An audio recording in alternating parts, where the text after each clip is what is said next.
did we not see him then? Right?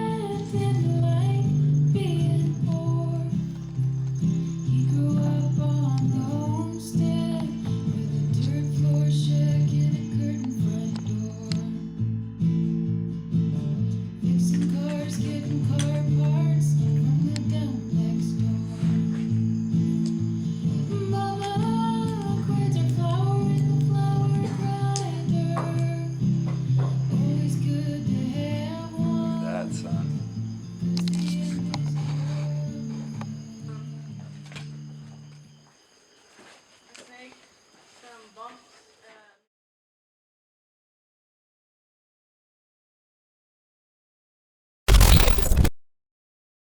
You know, I spent about 2 years looking for a location out here that had an ancient carving or painting of a mammoth.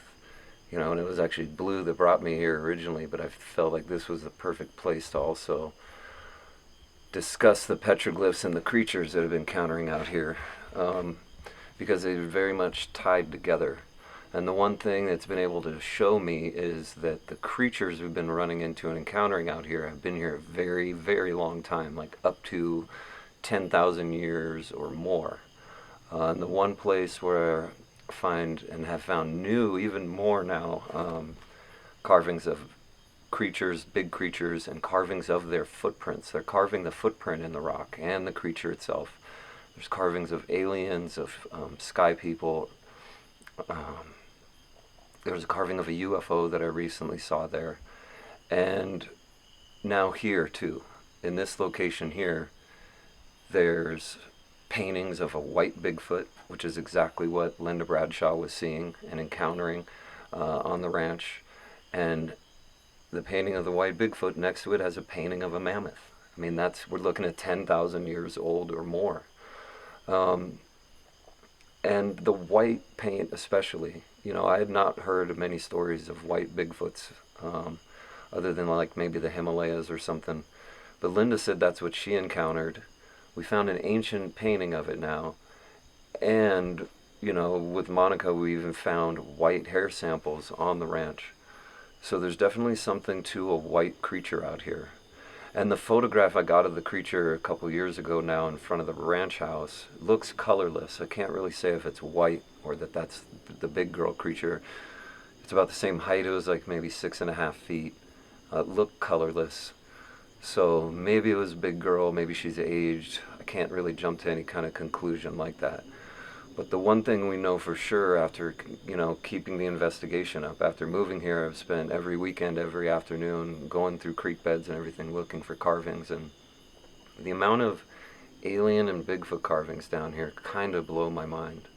In the one creek bed, there's 2 carvings of the creature with a footprint carved right next to it, and then loads of other footprint carvings. And we decided to go down there one evening. It was in the winter time, and we wanted to see if that place was as powerful as the Bradshaw Ranch. And we actually feel like it's maybe more powerful now, because we were down there and we were making some noises and we were getting responses. Something started breaking tree branches around us, and then it whistled back clearly, like it really whistled right back to us. And that was the first time I actually heard it whistle. And then we were down, it's like a U-shaped creek bed with these steep walls. And we were down in the bottom, and then we looked up and the creature was standing up on top looking down at us, and we could see it up there. And so we kind of just waited around, and then things kind of stopped, so we decided to leave. And as we left, we could hear the creature pacing us, and we walked about 100 yards, and then we stopped, and we could see it once again. We could see it up on the ridgeline. You could see its head and its shoulders, and it was kind of moving back and forth like this, staring at us. And they're not aggressive, they're not trying to even really come close to us. But the next day I went back, and there's one rock there that's really, really steep. And it's tough walking up this thing when it's dry, and we're there when it's covered in snow. And the next morning, there were footprints coming down that steep snow-covered slope. Right from the ridge, it was watching us. So it had indeed walked down there. One was following us through the creek, and the other one was following us along the top. So for me, being out here now, the goal was to let the creatures get more comfortable with me if I was here more often, and it seems to be working in a way, because we got to saw him and encounter him again that night. And then, it seemed like this cycle of encounters started with Linda Bradshaw, and she cataloged them in her book, Merging Dimensions with Tom Dongo. And Linda talked about a series of events that led up to her seeing Big Girl in the daylight. And that happens when the creature lets it happen. You're not going to catch these things off guard. And so she said at first she started feeding the creature on a red plate, and the creature would leave some small gifts or make something out of sticks. And then the creature left its body impression in the ground. And at the time, Linda wasn't sure why it did that. But then shortly after that, it revealed itself to her in the daytime and let it see it. The creature let Linda see it right in the middle of the day. And Linda concluded that the body imprint was so that Linda would know how large the creature was, and she wouldn't be so frightened when it showed itself.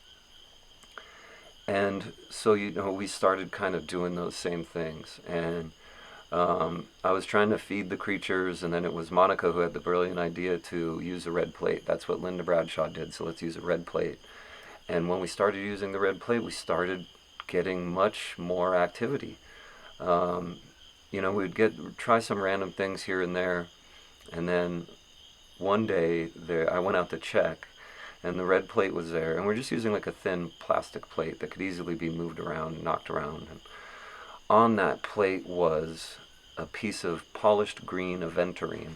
Now, I don't think that the creatures went to a crystal shop and bought the aventurine. I think it was already there as a gift, but it was now placed in the center of the plate. To me, it looked like a grape. So I was like, I want to try some grapes. And that time I put 3 pounds of green grapes on it, and next day all the grapes were gone. The plate was still in the exact same place. And so Monica and I would take turns, feeding them. And there's some food they go for right overnight and eat. And the odd thing is the plate doesn't move. If a raccoon or something was dragging grapes off, the plate would easily slide off the table. But it's really kind of bizarre how it just stays right there. And also chalk. So I don't know if they ate it or not. That was maybe our conclusion. So I don't know if the chalk was feeding the creatures, but after the feeding started happening, I wanted to try to communicate more. So originally I left a white piece of white poster board in there and some charcoal. And I drew some symbols and left it on the charcoal on the table, but the charcoal pieces were fairly small.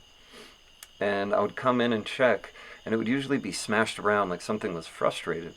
And I thought, well, maybe this creature's large and it can't pick up these little pieces of charcoal I'm leaving for it to write with. So I decided to go bigger, and I used chalkboard paint, and I painted a chalkboard on some wood out there. Now, I tied a piece of chalk, sidewalk chalk, a nice big piece, to string and nailed it to some wood so that it couldn't just be moved away accidentally. And then I had an entire box of sidewalk chalk on the gift table. And one morning I came in, and the entire box of chalk had been emptied.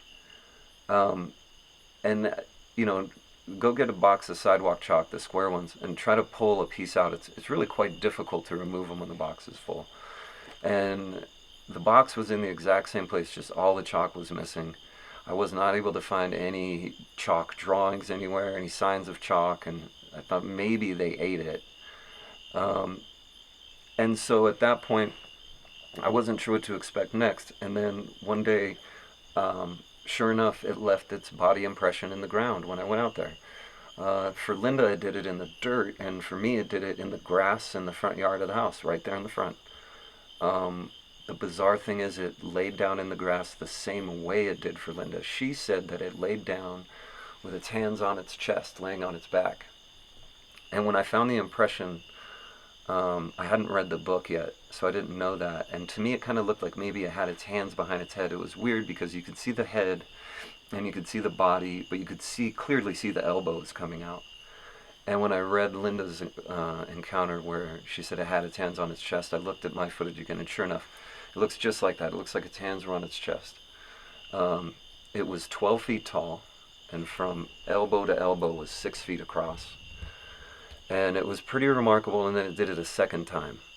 So twice it left a body imprint in the same place on the property, same type looking body. I measured it, it's 12 feet tall. And I got kind of excited because I thought, oh, that's what happened to Linda before she got to see it. So maybe it's getting familiar enough with me that I've been spending enough time there that it'll let me see it now. And so, we had a big event on the summer solstice, and we were collecting data and doing a lot of things, and pretty much everyone was over with Ben, and they were using one of the scientific devices, and I was over by the old orchard, and I was looking across the field in the trees, and I could clearly see this brown shoulders and head. And this is 2 in the afternoon, and I was looking at it like, I was confused. I was like, is that a dead tree that looks just like a creature? What am I looking at? Because it was a good 150 yards away. And so from there, I kept looking at it, wasn't sure, and then it turned to the side and walked away. And I kind of flipped out. I grabbed someone nearby and pointed to him where I just had seen this thing. And I gave him my camera and said, I'm going to go out there and put my hand up. At the top of my hand is 8 feet. Take my picture when I'm out there. I want to see how tall this thing was. And so we did that. And in the picture, this thing was 12 feet tall. So it seems like the creature that left its body imprint also let me see it that day. And then the strangest thing, I had finally gotten a reply on my chalkboard. I did that thing months ago, and I would come back and check. I drew a few simple things, like an outline of a face, a tracing of my hand, some symbols, and I didn't get any reply. And when we looked on the solstice, sure enough, something replied. So I made a reply now. That's the symbol that was left. These two are the ones I'm leaving in response. These two symbols here are directly from the Rendlesham Forest incident. These are two of the symbols that showed up on the UFO at that incident.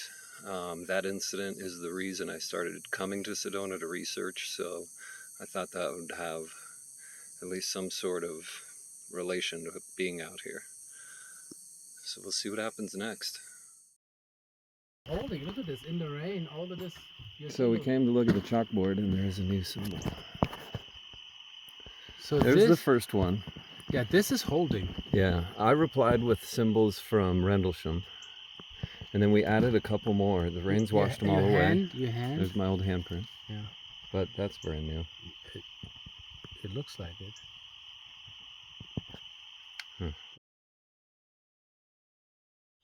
So on our solstice event, we had a bunch of us out there on the summer solstice to gather data and see if anything great would happen. And not only did I get to see the creature, but we got a reply on the chalkboard after months of nothing happening. Something, the same day that it showed itself to me, discovered something left a symbol on the chalkboard. And one of the odd things about it is the height of the symbol. If you give somebody a piece of chalk and have them go up to a chalkboard and write on it, everyone I tried it on, they go like this to write. They don't put their hand up here to write, and the symbol is really high up on the board. So it could have been something very tall. The symbol is very simple. It's a chevron with 2 lines in the middle and one above it. And at first we could not figure it out. I had Helena with me, and she's incredibly resourceful. So she put it online, and we were getting replies right away. She sent it to her friend Andrew Collins, who is an author and incredibly knowledgeable, and he knew right away what it was as well. It's a symbol from another UFO incident. It's a symbol from the 1960s referred to as the Zamora incident in New Mexico. An police officer had seen a craft landed on the ground. It was white egg shaped with a red symbol on the side, and it took off, and he kind of followed it.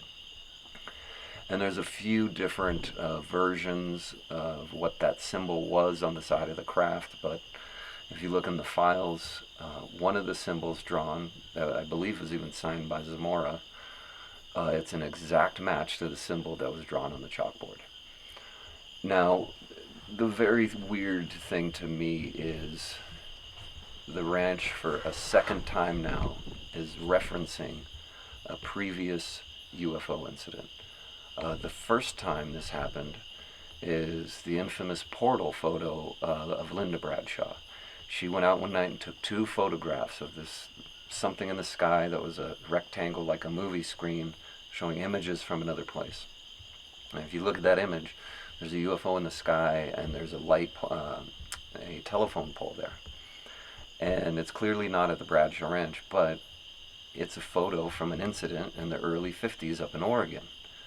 So when Linda was there, the ranch referenced an old UFO incident, and now once again, the ranch has referenced an old UFO incident. So I talked to Tom Dongo again recently because at this point I wanted advice. I told him, Tom, it seems like whatever cycle started with Linda is happening again. All the same experiences have lined up. It's doing the same things now again, all these years, decades later now. And I wanted to know what to do next. And Tom was really honest. He said, we don't know. He said, Linda and I were confused the whole time we were out there. It's not something we can understand. And I've known that too. That's why I wanted advice, because you can't really understand it. But the best way to go about it is to try to let it get familiar with you, the creatures, the entities, the beings, whatever words you use for them. See what ways you can interact with them, and then try and see what ways they will let you collect evidence. The footprints, they don't have to leave footprints, because I've seen them out walking and there's no footprints there, and then there's other times where they just leave 2 or 3 or 4 footprints in a row. And these are big, heavy creatures. They're inches into the ground, and I don't know how any other terrestrial creature could do that and have that effect. But it seems like if your intention is right and you're not trying to catch them, they will start to let them get more familiar with you. They're appearing. And the other thing are the footprints are really strange out here. 2 different groups of people reported seeing dinosaurs on the Bradshaw Ranch. Linda Bradshaw was one of them. She saw a herd of like 9 to 10 foot tall sauropods, long necks, walking across the front yard. Another family were out there when the Bradshaws owned it, and their son said, "Oh my gosh, look, a dinosaur!" And by the time the parents looked, they had seen what looked like a 2-legged T-Rex or raptor style, and they just saw the back and the tail walk into the trees.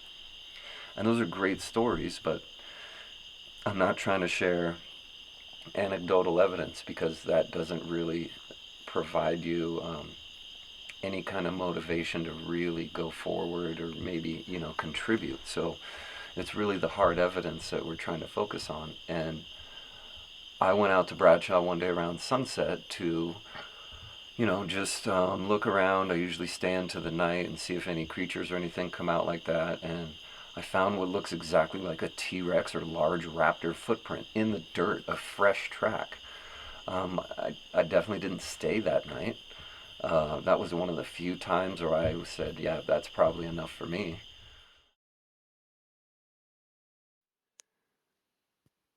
Looks like a 3-toed dinosaur track. I mean,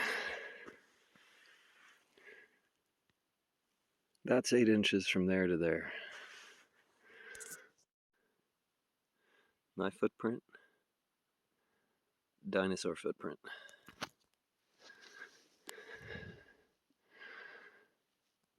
20 inches from there to there, 16 inches across. Pad, toe, toe, toe.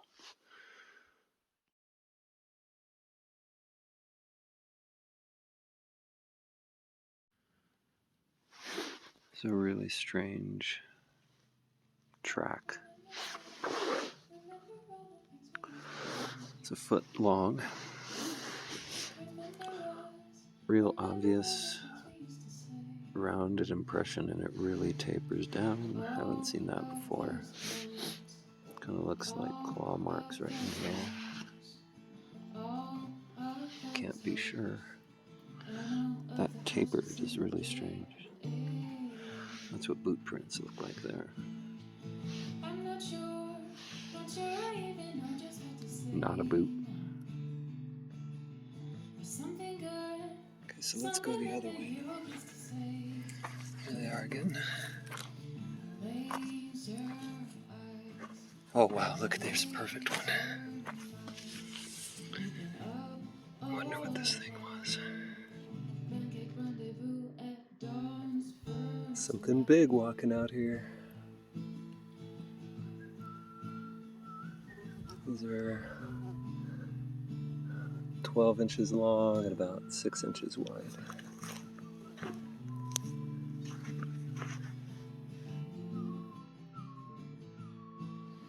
16 inches long. Looks like dermal ridges, which would have been from skin. It's a pretty harsh line there, but there's a mid-tarsal break in the middle.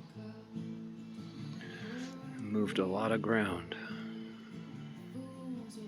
but no toes.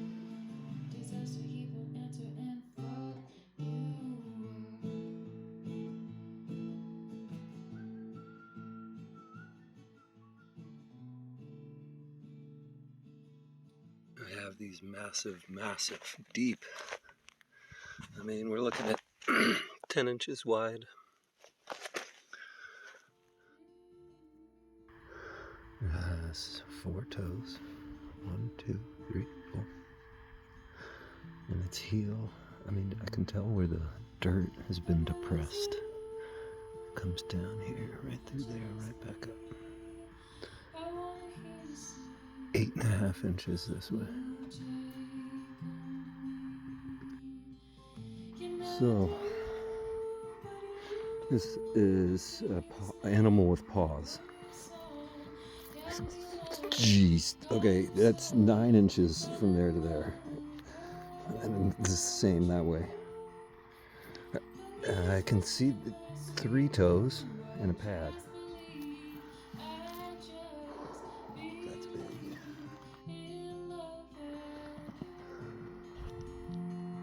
Pad, toes. But to do that to the rocks, it's not a cat. A cat wouldn't even leave an impression on this stuff. I mean, look at my boot. I mean, that did almost nothing. Big, weird looking track. There's another one there. There's one of those too. That's like the size of a grizzly bear. I mean, my hand fits in just the base of it.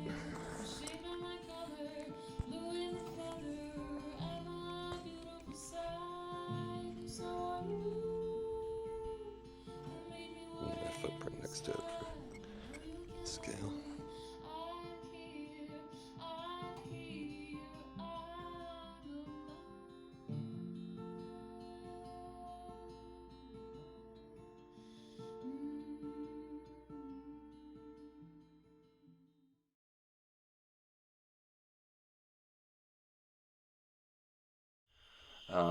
And the other thing is that I was told by Lou Baldwin, if you want to contact a higher level being, here's how you do it. And it worked. I didn't know how this process would go, but once again, Lou proved himself to be true. So Lou told me, if you want to connect with a higher level being, an ET, whatever, you have to go to a place where you can't get the jump on them. He said, like, if you went to the basement of an abandoned house or go miles and miles out into the woods or something, don't have a flashlight. There can't be a light switch you can switch on. You know, you have to be the vulnerable and you have to put yourself in the conditions that they will come to you. And I wanted to try this in the Bradshaw house. And, you know, I knew it would be kind of taboo to have my camera on because they're not going to like that, but it was pitch black in there. And I just wanted to see if I tried this, would anything appear? Now what Lou told me to do is to put my hands out by my sides for like 5-10 minutes or so, and eventually something would come and grab my hand. An entity would come and hold your hand. Now that kind of sounds like a horror movie to me. It sounded really intimidating, so I just wanted to see if anything would even come in the room. I wasn't ready for a handhold yet. And I was in there on a moonless night when you can't see your hand in front of your face. I just have my camera on, standing there still. and something shows up, and it starts walking around, drudging its feet, and clanking. And, it's something I don't know how to explain, but it's very real. It reminds me of quantum physics. If you're going to study quantum physics, you're going to be incredibly frustrated because when you observe quantum physics, it changes. I highly recommend everyone look up the double slit experiment. It shows that electrons act as a wave unless you're looking at them, then they act as a particle. So the environment in quantum world changes as you observe it. And these creatures and this phenomenon is very, very much the same way. If you get your camera out, they disappear. So you can't take this approach like, we're hunters going to get this. I have all this technology and I have all this stuff, and that's going to be the secret to getting the evidence of these things. And you've seen how many, people going out with infrared cameras and night vision, and I can promise you that scares the creatures away. They can see it and sense it. They can tell you're coming from a mile away, and they just leave or disappear. If you put trail cameras up at Bradshaw, the creatures will not go in that area anymore. They completely avoid it, and they just go in other parts of the property. Everyone, their first thing they always tell me is, oh, you should try trail cams. Part of me gets disappointed, like, you didn't think I would have thought of that by now. But they just do not work. The creatures are intelligent above that, above our technology. If anything, go backwards. The reason they got the Patterson-Gimlin footage is because they were hand cranking a camera, and the creature didn't realize it was being videotaped because there's no electronics. It was just hand crank, and I'm positive that's why it just kept walking along and didn't really mind because it thought it was just seeing them. But this area in Sedona, if you want proof that these things are real, you just need to come here. You just need to go where the creatures are. There's endless debates online with people trying to argue whether these things are real or what they are or who's an expert on it. And I can promise you right now, there's no experts on this stuff. There's no authority figure on these type of phenomena because we can't even begin to start understanding them. Once we can understand them a little bit, then maybe we can start to find new ways to capture evidence. One new thing we're doing this time is we're collecting scientific data on the Bradshaw Ranch. Old Ben is a genius, and he's built these devices so we can see if there's elements there that can help contribute to this phenomena actually occurring in person like it is happening. Can we try to start to explain at least why it's happening there and not necessarily everywhere? And we're making a lot of headway with that. Ben has got the data to show that indeed the Bradshaw Ranch is actually more powerful than the other vortexes out here. But aside from the ranch, this whole area, we're maybe 3 miles from the ranch right now. And there's clear evidence here that up to 10,000 years ago, there was a white Bigfoot watching them. And all these other creatures, there's carvings or paintings of mantis beings and wild characters with crazy headdresses and this alien being bonding with a human. A lot of weird things happen here, and it's all been forgotten about. And if you are trying to prove to yourself that these things are real, if you really want to know, come out here, come set up your tent, and just go for a walk in the middle of the night, leave your flashlight, make a pathway during the day so you know where you're going and you know it's safe, and go walk 100 yards from your campsite at night, and maybe start throwing some rocks or breaking some branches or doing some little calls. And every time I would say about 80% success rate, especially on Bradshaw. I mean, going in there dark in the middle of the night, like one time I tried it, and I try to go in there alone at night with no tech, no cameras, no lights, no anything, just myself, and I go in there and I see what happens. Just taking a little video. I'm going into Bradshaw. At night, alone, I'm leaving all my tech and everything behind, trying to see if it makes a different experience if I don't have any devices or anything like that. So no flashlights, no camera, no phone.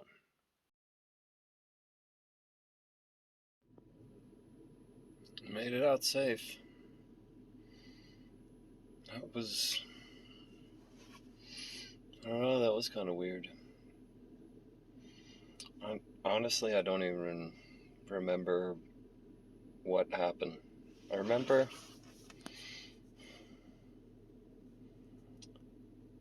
standing in the front yard of the house. I remember there was no sound. The only sound was an owl. There was like no bugs or birds or animal. It was like so quiet. It was like ringing, and an owl. There was an owl out there somewhere. Felt things kind of touching my head, and God, I don't know. And I just remember walking out.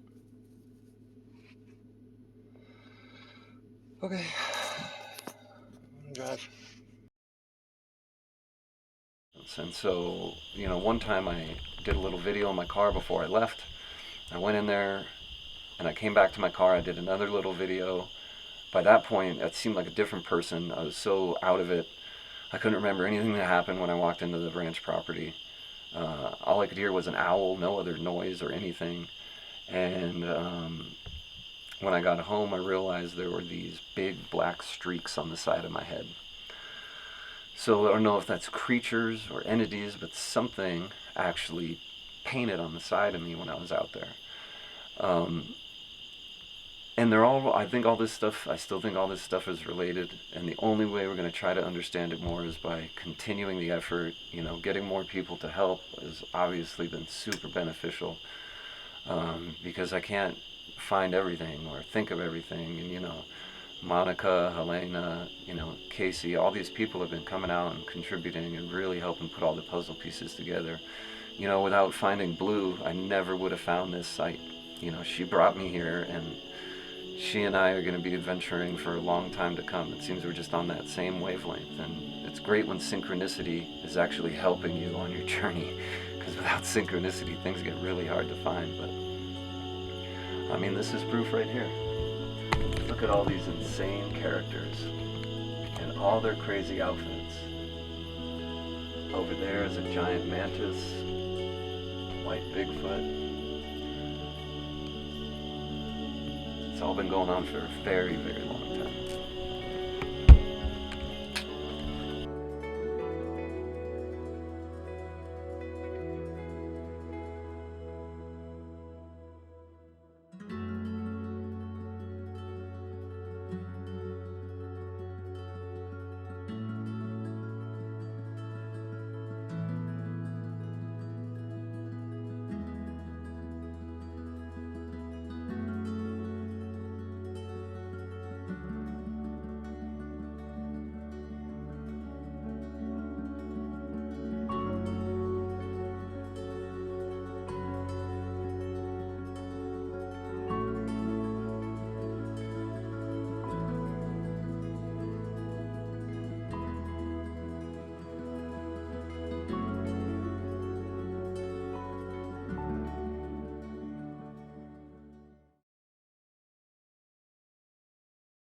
What do you want to know about them? What color are they? Mm-hmm. Yes, there is a white one. The white one is not the one that comes very often.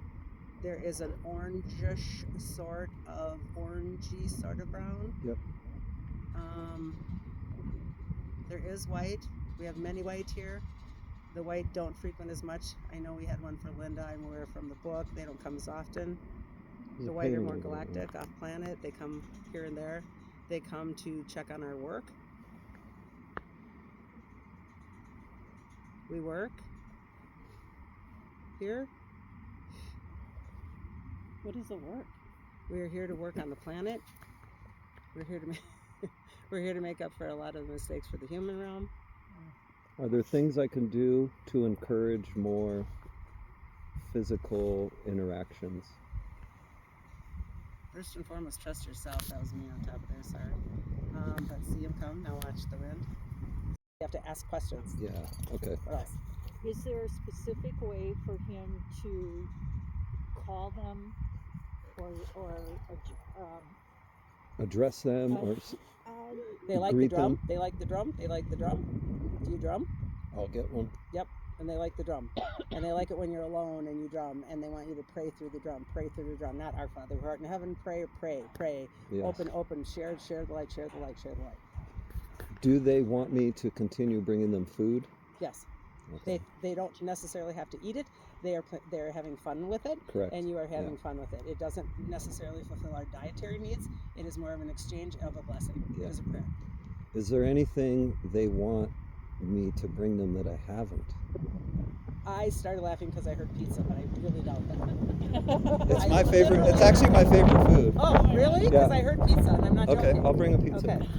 That's funny. Okay, what else? Do they come through the second dimension? Do they come We were through talking about that. They were trying to clarify that they are not second dimensional creatures in any way, shape, or form. They go to 8 and 9, they're telling me now. That they are highly, highly high vibrational galactic beings. They don't use a ship to come here. They apport here. They don't need a ship. They have ship, but they don't need a ship to come here. They apport through the second dimension, but they're not a second dimensional frequency being. That's their portal entry. They're saying that you need to drop into the body and trust your intuitive body more and quicker, and have and they like the balance that you're having of curiosity and play. They enjoy that. They trust you. They honor you. That's awesome. So on the solstice this year, when my friend Karen and I came out here with lightsabers dressed as Jedi and had fun taking pictures, that was a good thing? They think you're silly. Yes. Okay, good. I figured you got to And learn to have a good time with silly it. is appropriate when it is appropriate. This Right. is not a playground, however, and this is why they are sad and they pull back, because Yeah. a lot of people will come in here and treat this like a playground or a shit show, and it is not to be joked with. They're having a very difficult time. They and the elementals and the dead people are having a very difficult time on finding the balance of making this what we were calling, what did we say a minute ago? Simulation Westworld. This was to be created as a learning vortex. And this was a genuine, beautiful gift. And it was a working gift for quite some time. Linda involved, and Tom as well. This was a gift. This was a gift, they keep saying. And when this has been bastardized, is the word I get, dishonored, spit upon, made fun of. This is disheartening, and it is very difficult for us to find the true balance of honor and integrity. And this is the convergence of the timeline, and the cloaking is because the disclosure opening is here, and yet they can't trust the disclosure opening here because of the actual disingenuine bullshit going on. And the cloaking was supposed to be dropped through this experience, and it isn't allowed, so the timeline is the cloak. Yes. Got it? Yes. Yeah, that's a lot. I've tried to build things here as a place to designate, to bond with them, Yes. is like the stone circle. Yes. Is that helpful? Yes. Okay. Yes. And, Honor. Altars. and my Steps to altars, and altars to altars. Spirals, as they're saying. Spiraling your altars, almost like the labyrinth business, but labyrinth of a spiral. Spiral reaches out, it turns into almost the Fibonacci sequence. Wow. The golden meme. so The they golden really like meme. my spiral that I made. I meme this, and I meme it out, and I catch it on the next one. And what they're saying is by the time you're doing that, you're connecting the ley lines of the geometric codes. The codes are broken here. They're broken. Oh, may I? Yeah. Massive spiral in the paddock where we were. Yeah. So the big fenced area. Jade? Yeah. Massive spiral. In Is there. there? Even if you just No, make one. Make one. Oh, make one. Even if To clean up It's the almost work. like we have to go back and clean up afterwards. However, Mother Earth is our friend. She will always take care of us, hence the storm yesterday. We pushed the shit out. We always know what we're doing. That's awesome. Is Did there? our ceremony help today? Ceremony after ceremony after ceremony. Any ceremony helps as long as the intention and the integrity is correct. Any ceremony helps. Yeah, my understanding was they appreciate the effort regardless of what the ceremony actually is, as long as it's done in the right way. Intention. Yeah. Yes. However, people do not understand that they don't cut their cords, and they leave my energy here. They take my energy, and they don't give. And these activations, you are activating yourself on behalf of my energy. You're almost empathing me. You are almost, oh God, they're so sad. You are almost empathing me. You're taking my energy and robbing me, and you leave me nothing. Wow. Okay, that's God. And so when they are having those ceremonies, they make it about them, because this is the egoic side of things. So ceremony, in genuine ceremony, they love. And again, they honor you. We honor you.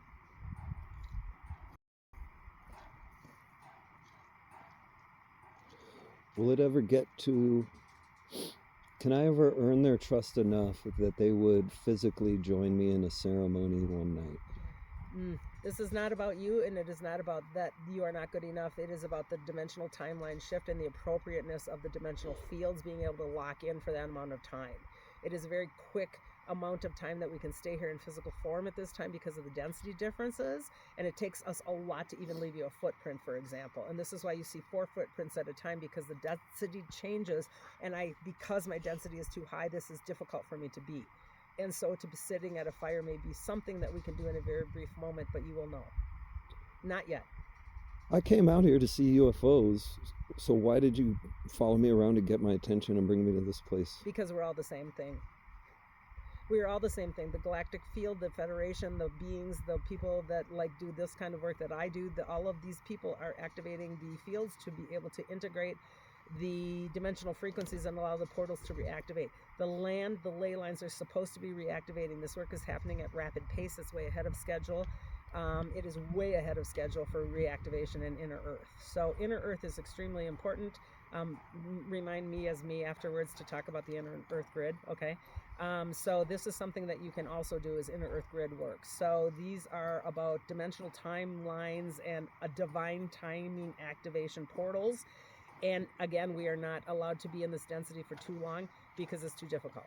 We are showing you the UFOs and the lights because it's all the same realms. We are always with you. They have always been here. We will always be here. It's just density. Do you remember me from Mars? We remember you from many places. We remember you almost as a Jedi. We remember you as I can see you almost literally like the Jedi. And you have been a warrior for truth for many times over. And this is, again, why we trust you. We have seen you and we have worked with you. You are everywhere and anywhere. More so, you are essence than anything. And it is important for you to understand in this physical form, this is your use. This is your body that you are using for this experience with us now. But we know you in way bigger forms than always have.